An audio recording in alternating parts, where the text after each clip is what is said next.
Bonjour les amis, j'espère que vous allez bien. Dans cette vidéo, on va explorer un nouveau package. Bon, un package qui est déjà connu qui s'appelle Tkinter. Donc Tkinter, c'est un package qui est utilisé pour générer des interfaces graphiques. Et bien sûr, pour les gens qui veulent explorer ce package, le meilleur exemple, c'est la calculatrice. Donc vous pouvez développer une calculatrice en utilisant ce package. Et c'est ce qu'on va voir dans cette vidéo. Donc rapidement, on se retrouve dans ma console pour faire ça ensemble.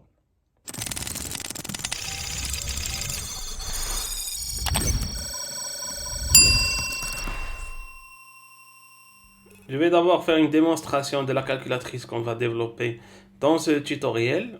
Donc voilà, c'est une calculatrice basique avec des touches. On a ici donc le résultat.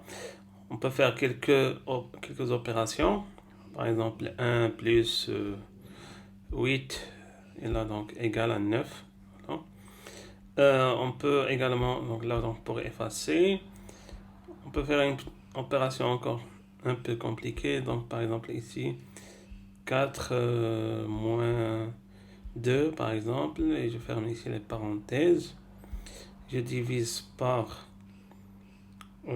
3 par exemple, donc ici égal, et voilà, donc ici on a le résultat. Donc vous pouvez, donc c'est la calculatrice qu'on va développer donc dans ce tutoriel. Donc là l'objectif c'est de connaître les bases donc de ce framework Tkinter et en même temps faire des manipulations, réaliser des choses comme ça. Donc si vous voulez réaliser des interfaces graphiques plus complexes ou bien plus sophistiquées, donc vous n'aurez pas de problème. On va utiliser PyCharm donc pour écrire notre code. Donc ici on va créer un nouveau projet. On va l'appeler ici calculatrice. Voilà, create. Donc là on a l'environnement virtuel qui s'installe. Bon, je veux créer le fichier ici à l'intérieur de calculatrice. Donc je vais ici à calculatrice, bouton droit. Donc ici new Python file. Et là donc je vais l'appeler par exemple main. Comme ça c'est le programme principal. Je vais ouvrir également ici mon terminal. Donc comme on a dit dans l'introduction, donc on aura besoin de Tkinter. Donc c'est le framework qui est généralement utilisé pour réaliser des interfaces graphiques. Donc Tkinter as Tk. Bien entendu, ce Tkinter n'est pas déjà préinstallé ici avec Python. Donc il faut qu'on l'installe nous-mêmes. Donc pour l'installer, donc la commande c'est pip install, mais là on va pas mettre Tkinter, c'est Tk. Voilà, donc ici l'installation donc a été lancée, donc c'était très rapide. Voilà, maintenant notre programme peut reconnaître Tkinter. Donc là on va voir l'architecture de programme. Donc d'abord on va écrire les fonctions. Donc ici donc ça va être une variable vide. Et là donc je vais définir une fonction qui s'appelle par exemple ajout calcul. C'est-à-dire là on va créer un calcul, on va taper des choses. Donc là pour les récupérer, donc ici je vais mettre il y aura bien entendu cette fonction, donc il aura une entrée donc qui s'appelle par exemple ici symbole. Je vais rien mettre ici, donc je vais mettre pass. Donc je vais écrire le contenu plus tard. Donc là je vais juste vous montrer l'ossature du programme. Donc il y aura cette fonction ajout calcul. Il y aura également, on aura besoin également de évaluer calcul. Donc il faut faire le calcul.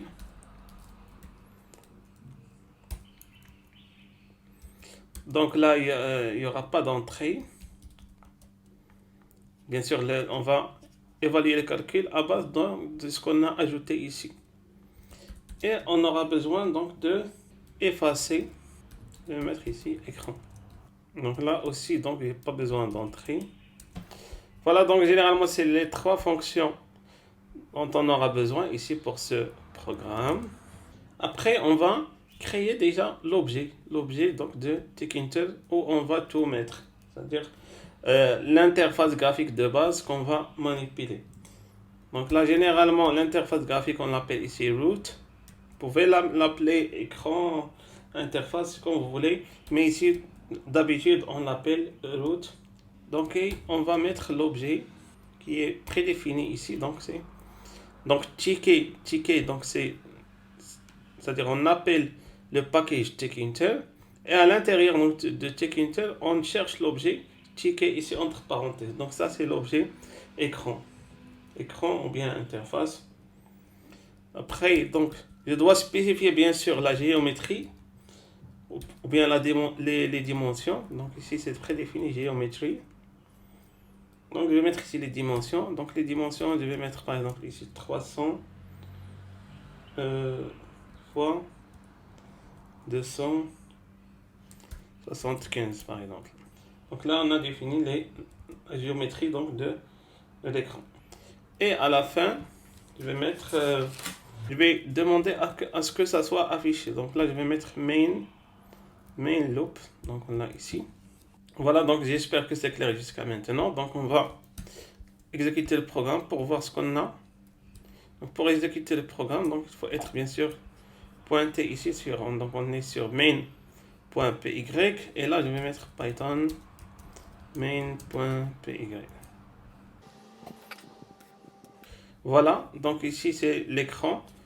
Si vous êtes sur Windows, vous allez voir que c'est un peu gris, mais là donc sur Mac c'est blanc. En tout cas, c'est pas grave, c'est la même chose. Donc en tout cas, donc lorsque vous exécutez le programme, il faut que vous voyez donc cette interface graphique. Maintenant, c'est ici qu'on va rajouter donc l'écran, les touches et toutes les fonctionnalités que vous avez vues donc dans l'introduction. Bon, maintenant qu'on a créé l'interface graphique, on va rajouter l'écran. Donc l'écran, je vais l'appeler ici texte résultat. Et ça va être de type ici ticket. Donc j'appelle le framework ou bien le package ticket. Et ça va être de type texte. Ça va être affiché dans root. Donc root, c'est l'interface qu'on vient de montrer tout à l'heure. Je dois spécifier les dimensions. Donc ça va être 8. Donc là, c'est la largeur, la longueur également. 16. Et je dois spécifier les caractères. Donc ici, je vais mettre Arial 24. Et je dois également donc rajouter c'est-à-dire la taille donc de cet écran en termes de colonnes. Parce que je veux diviser mon interface graphique pour pouvoir donc pour pouvoir gérer les touches également. Donc ici ça va être point grade et là donc ça va être colonne span égale à 5. Donc je vais diviser l'interface en 5 colonnes et là donc je vais mettre l'écran sur lequel donc je vais étaler donc ici donc le contenu. Bien sûr, le type d'écriture ça va être Arial 24. Bien sûr, ici vous pouvez choisir ce que vous voulez, donc Time New Roman. Par exemple, ici vous pouvez agrandir, vous pouvez rendre plus petit, donc c'est comme vous voulez. Bon, si on exécute ça, donc si j'exécute ça, normalement sur Windows, vous allez voir ici une partie grise et une partie blanche. Mais là, donc, on garde toujours l'interface blanche. Mais en tout cas, donc, ça fonctionne. Donc, je vais vous montrer tout à l'heure pourquoi ça fonctionne. Je vais passer maintenant aux fonctions. Donc là, on a 3 fonctions, on a dit. On a ajout calcul, évaluation du calcul et effacer écran. Donc, je commence par ajout calcul. Donc ici, on va travailler avec la variable globale calcul. Donc ici, calcul. Et là, donc, dans calcul, je vais rajouter str symbole. Donc là, le symbole qu'on récupère, c'est-à-dire les choses qu'on tape, donc seront converties en chaîne de caractères et seront insérées dans calcul. Après, pour les afficher, donc ici, je vais utiliser texte résultat delete. Et là, donc, il y a une écriture ici pour effacer l'écran, donc delete 1.0 end. Donc là, donc c'est la commande qu'on utilise pour effacer l'écran. Après ici, donc texte résultat. Donc là, une fois qu'on a effacé l'écran, il faut rajouter donc ce qu'on a écrit ici. Donc ici, je vais mettre insert. Encore ici 1.0, calcul. Voilà. Donc ça, c'est pour ajout de calcul. Maintenant, donc une fois qu'on a le calcul affiché, donc il faut l'évaluer ou bien le calculer. C'est-à-dire si on a écrit par exemple 3 plus 4, donc là il faut que ça soit affiché, mais il faut le calculer. Donc là, il y a une fonction qui est définie ici dans Python qui s'appelle eval, donc qui fait ce genre de choses. Bon, eval n'est pas dédié uniquement pour le calcul, mais généralement il évalue toutes les commandes donc de Python, y compris les opérations mathématiques. Donc ici calcul. Donc toujours on utilise la même variable ici, la variable globale. Donc là on va utiliser try et except. Pourquoi ce try et except? Parfois il y a des opérations qui contiennent des erreurs. Et nous on veut que lorsqu'il y a une erreur, on ne veut pas que le programme s'arrête. On veut que ça affiche une erreur. Donc là, on va mettre ici l'opération normale. Donc ici, calcul. Donc str, eval. Vous pouvez faire une petite recherche sur eval pour comprendre. Écrivez donc eval Python et vous allez voir ces fonctionnalités. Voilà, donc ici, on a repris la variable calcul.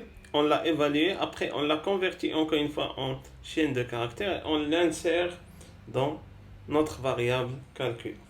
Et encore une fois, donc je reprends ici ces deux lignes, c'est-à-dire on efface et on insère le résultat. Donc là on a affiché ce qu'on a tapé, là on affiche le résultat. On aurait pu créer ici une variable résultat, mais on ne va pas avoir plusieurs résultats, donc calcul, il fait l'affaire. Maintenant, donc s'il y a un problème, donc on ne va rien écrire pour le moment, donc il faut d'abord définir cette fonction effacer écran. Donc là, je supprime ce passe. Donc là, encore global calcul, vous l'aurez deviné, donc pour travailler sur la même variable. Donc pour effacer l'écran, donc on affecte une valeur vide à calcul et là on efface l'écran. Donc ici texte résultat point, donc toujours ici delete 1.0 end, delete 1.0. donc ça c'est la commande pour effacer l'écran. Voilà, donc maintenant on a la fonction effacer écran. Donc là, lorsqu'il y a une erreur, bien sûr, il faut effacer l'écran. Donc je prends ici effacer écran et je l'utilise ici. Donc on efface l'écran et on affiche texte point résultat. Donc là, toujours pour afficher, c'est insert. Donc là, on a effacé l'écran. Donc là, on met insert 1.0. Et là, je vais mettre erreur. Donc pour dire qu'il y a une erreur. Voilà. Donc maintenant, donc c'est bon pour les fonctions. Donc plutôt, donc là, on a le cerveau de la calculatrice. Maintenant, qu'est-ce qu'il nous reste? Donc il nous reste les touches. Donc on va créer ici quelques touches. Donc les objets touches. Donc ici, je vais mettre btn 1 par exemple, c'est-à-dire la touche 1. Donc il y a des objets ici dans TickIntel, donc de type bouton. Donc là, donc c'est des objets boutons qui ont des paramètres. Donc bien sûr, lorsqu'on va écrire ou plutôt créer un bouton, il faut nous dire où est-ce qu'on va l'afficher. Bien sûr, il faut l'afficher dans le root, c'est-à-dire dans l'interface de base. Après, il faut mettre ici le contenu, ou bien qu'est-ce qui est écrit sur le bouton. Donc ici, on a écrit par exemple 1. Et il y a également la commande, c'est-à-dire lorsqu'on tape ce 1, qu'est-ce qui va se passer? Donc ici dans commande, on va mettre, normalement il faut utiliser cette fonction ajout calcul. Ça va être, c'est quoi l'input? C'est le 1, puisqu'on a ici tapé le 1. Donc on va demander ajout calcul 1. Mais là malheureusement ça va pas marcher, donc il faut rajouter une fonction lambda. Bon, l'idée donc ici c'est de laisser un peu, donc ici la touche collecter la variable 1 et après l'injecter dans commande, d'où l'utilisation de lambda. Donc lambda ajout calcul 1. Donc là on a tapé 1. Et il faut bien sûr définir les dimensions de la touche, donc ça va être ici 8, 5 et font. Là également, donc je vais mettre Arial, mais ça va être plus petit. Donc l'écran c'est 24, ici ça va être plus petit, donc je vais mettre 14. Donc là on a créé le bouton. Qu'est-ce qu'il nous reste? C'est l'emplacement. Donc ici BTN 1, c'est-à-dire le bouton 1. Donc pour l'emplacement, donc ça va être grid. Là je dois spécifier le numéro de colonne et le numéro de la ligne et le numéro de colonne. Donc ici ça va être dans la ligne 2. Pourquoi la ligne 2? Parce que la première ligne elle est prise par l'écran. Et pour la colonne, donc ça va être la colonne numéro 1. Voilà. Je vais voir si j'ai pu créer le bouton. Et voilà, j'ai ici le petit bouton. Donc si je tape sur 1, voilà, donc il affiche 1. Très bien. Je vais copier-coller ces deux lignes. C'est-à-dire que j'ai utilisé pour créer le bouton 1. Et je vais les utiliser pour créer les autres boutons. Bon, là j'aurais dit boutons parce que de 0 jusqu'à 9. Bon, je vais les modifier. 1. Vous allez voir ici, donc là, bouton 2, donc ici je vais mettre 2. Et là je vais mettre 2. Après, pour le texte, il faut mettre 2. Ici, ajout calcul, je vais mettre 2. Et là, donc pour l'emplacement, donc ici, c'est toujours dans la même ligne, mais là, dans la colonne numéro 2. Voilà. 3, donc ça va être ici 3. Là, encore 3. Là, encore 3. Pour 4, donc ça va être 4. 4. Et là, donc cette fois-ci, ça va être la ligne 3.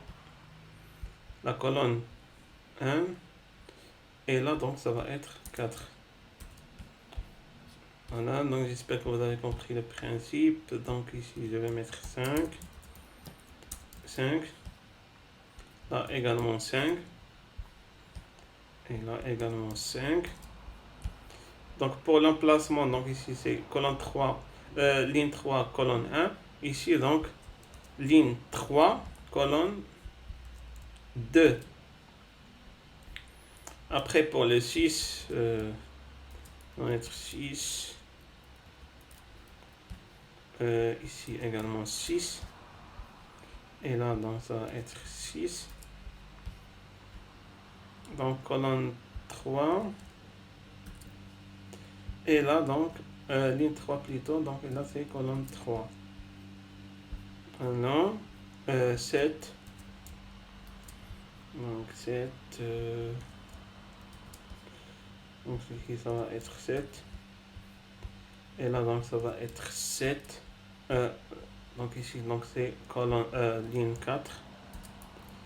Colonne 1. Et là donc 8. 8. Et là encore 8. 8. Ligne 4. Colonne 2. Et là donc ça va être pour le 9. Donc ligne 4. Colonne 3. Et là donc ça va être le 9. Et là ça va être le 9. Et on termine par le 0. 0. 0. 0. Et là ça va être la ligne 5. Mais là je ne vais pas mettre colonne 1, mais je vais mettre 2. Donc pour la mettre au centre. Vous allez comprendre pourquoi. Je vais exécuter maintenant pour voir la répartition de ces boutons. Voilà.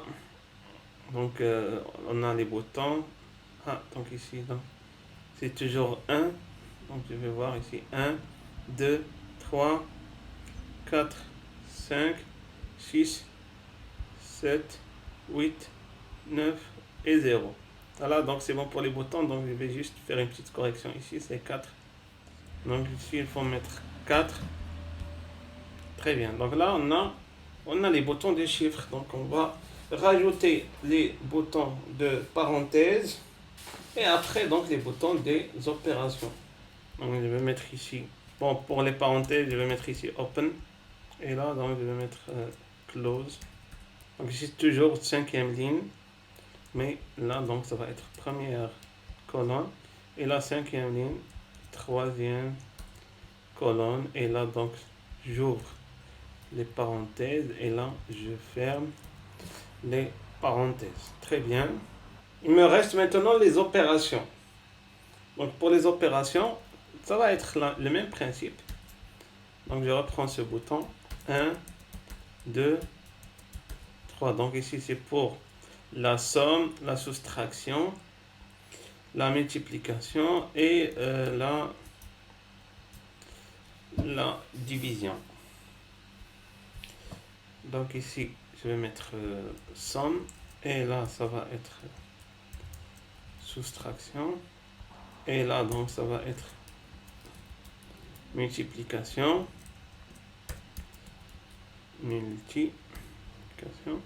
Et là, ça va être division. Alors, donc ici, pour la somme, donc je vais mettre ici plus. Ici, donc 2. Donc, dans la deuxième ligne, vous allez voir l'emplacement donc de la deuxième ligne et je vais mettre ici 5e colonne. Et là, soustraction, donc je vais mettre ici moins.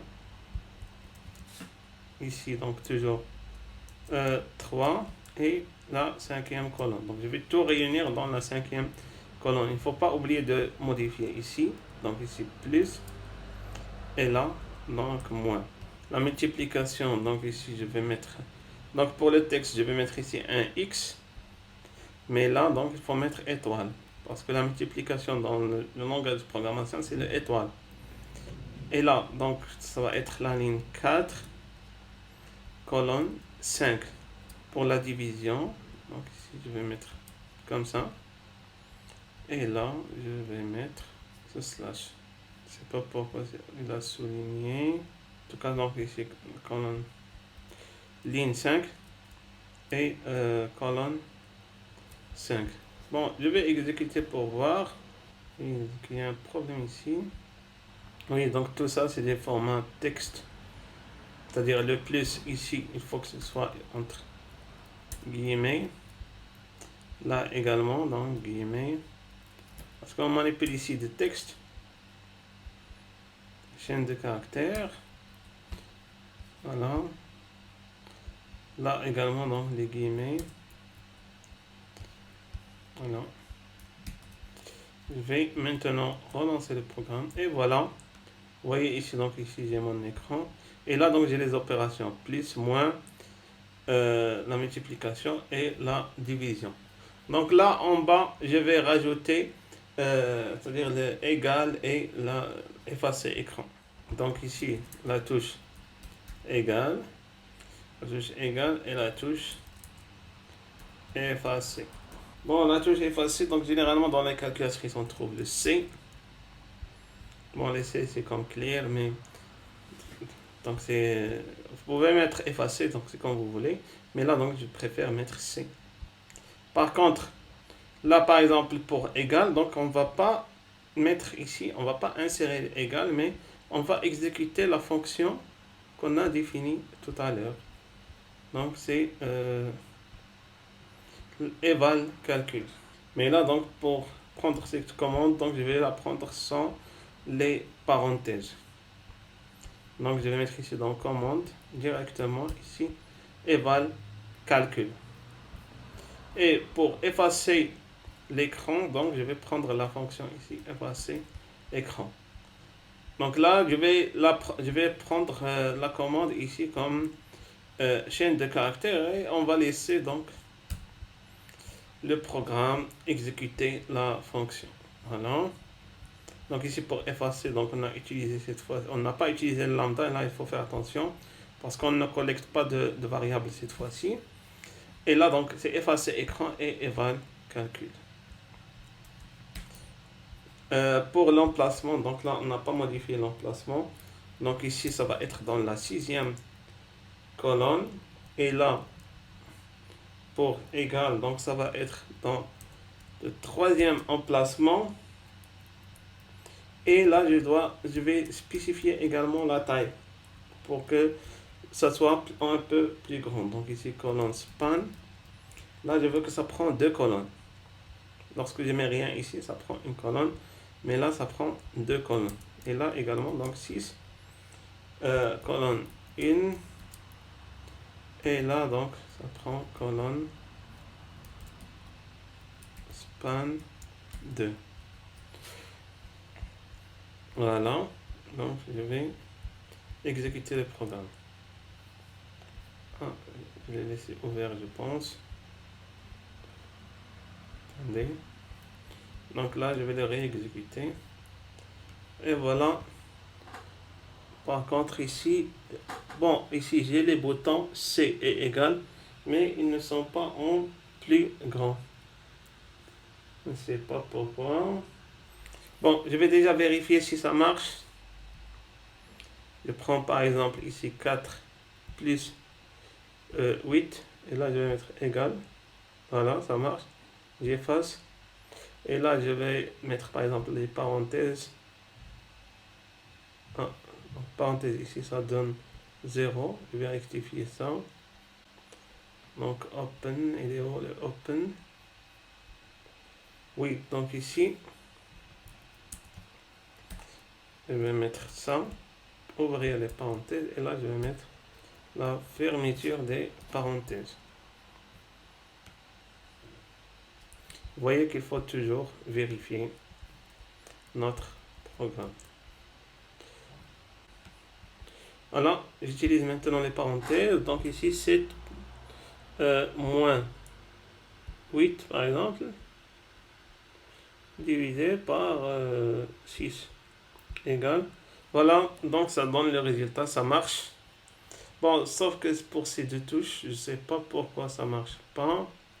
Bon, sincèrement, je ne vois pas la cause ici, mais en tout cas, donc, je vous laisse ici le soin d'explorer ce problème. En tout cas, donc, la calculatrice marche bien. Vous pouvez toujours ajuster ici l'écran, ajuster les touches et vous pouvez améliorer également pour ajouter d'autres fonctionnalités, par exemple, donc des opérations plus complexes, logarithme, l'exponentielle, vous pouvez les rajouter également.